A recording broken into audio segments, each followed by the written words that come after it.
یہ قانون قدرت ہے کہ اس دنیا میں جو بھی آتا ہے اسے واپس ضرور جانا ہوتا ہے۔ اس دنیا میں آنے کی ترتیب تو ہے لیکن جانے کی کوئی ترتیب نہیں۔ موت کا ذائقہ ہر امیر غریب نے چکھنا ہوتا ہے اور قبر کی اندھیری کوٹھڑی میں ضرور جانا ہوتا ہے۔ امیر ہو یا غریب، بادشاہ ہو یا فقیر، اس نے موت کو گلے لگانا ہی ہوتا ہے۔ جب آدمی پر نزاع کا عالم طاری ہوتا ہے تو اللہ پاک اس کی طرف 5 فرشتے بھیجتا ہے۔ پہلا فرشتہ اس کے پاس اس وقت آتا ہے جب اس کی روح حلقوم یعنی حلق تک پہنچتی ہے۔ وہ فرشتہ اسے پکار کر کہتا ہے، اے ابن آدم، تیرا طاقتور بدن کہاں گیا؟ آج یہ کتنا کمزور ہے۔ تیری فصیح زبان کہاں گئی؟ آج یہ کتنی خاموش ہے۔ تیرے گھر والے اور عزیز و اقربا کہاں گئے؟ تجھے کس نے تنہا کر دیا؟ پھر جب اس کی روح قبض کر لی جاتی ہے اور کفن پہنا دیا جاتا ہے تو دوسرا فرشتہ اس کے پاس آتا ہے اور اسے پکار کر کہتا ہے، اے ابن آدم، تو نے تنگ دستی کے خوف سے جو مال و اسباب جمع کیا تھا وہ کہاں گیا؟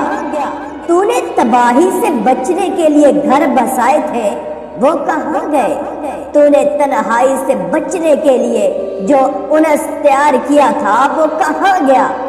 پھر جب اس کا جنازہ اٹھایا جاتا ہے تو تیسرا فرشتہ اس کے پاس آ جاتا ہے اور اسے پکار کر کہتا ہے، آج تو ایک ایسے لمبے سفر کی طرف رواں دواں ہے جس سے لمبا سفر تو نے آج سے پہلے کبھی طے نہیں کیا۔ آج تو ایسی قوم سے ملے گا کہ آج سے پہلے کبھی اس سے نہیں ملا۔ آج تجھے ایسے تنگ مکان میں داخل کیا جائے گا کہ آج سے پہلے کبھی ایسی تنگ جگہ میں داخل نہ ہوا تھا۔ اگر تو اللہ عز و جل کی رضا پانے میں کامیاب ہو گیا تو یہ تیری خوش بختی ہے، اور اگر اللہ عز و جل تجھ سے ناراض ہوا تو یہ تیری بدبختی ہے۔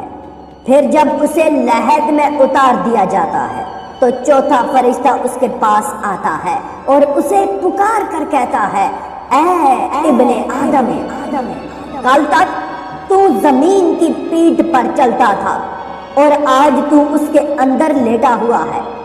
کل تک تو اس کی پیٹھ پر ہنستا تھا اور آج تو اس کے اندر رو رہا ہے۔ کل تک تو اس کی پیٹھ پر گناہ کرتا تھا اور آج تو اس کے اندر نادم و شرمندہ ہے۔ پھر جب اس کی قبر پر مٹی ڈال دی جاتی ہے اور اس کے اہل و عیال، دوست، احباب اسے چھوڑ کر چلے جاتے ہیں تو 5واں فرشتہ اس کے پاس آتا ہے اور اسے پکار کر کہتا ہے، اے ابن آدم، وہ لوگ تجھے دفن کر کے چلے گئے، اگر وہ تیرے پاس ٹھہر بھی جاتے تو تجھے کوئی فائدہ نہ پہنچا سکتے۔ تو نے مال جمع کیا اور اسے غیروں کے لیے چھوڑ دیا۔ آج یا تو تجھے جنت کے اعلیٰ باغات کی طرف پھیرا جائے گا یا بھڑکنے والی آگ میں داخل کیا جائے گا۔ اللہ پاک قرآن مجید میں ارشاد فرماتے ہیں، جو کوئی بھی نیک عمل کرے خواہ مرد ہو یا عورت، بشرط یہ کہ وہ مومن ایمان والا ہو، تو ہم اسے دنیا میں پاکیزہ زندگی بسر کرائیں گے اور آخرت میں ان کا اجر ان کے بہترین اعمال کے مطابق عطا کریں گے۔ آخر میں اللہ رب العزت سے دعا ہے کہ اللہ ہمیں نیک اعمال کرنے اور برائی سے بچنے اور بچانے کی توفیق عطا فرمائے، آمین یا رب العالمین۔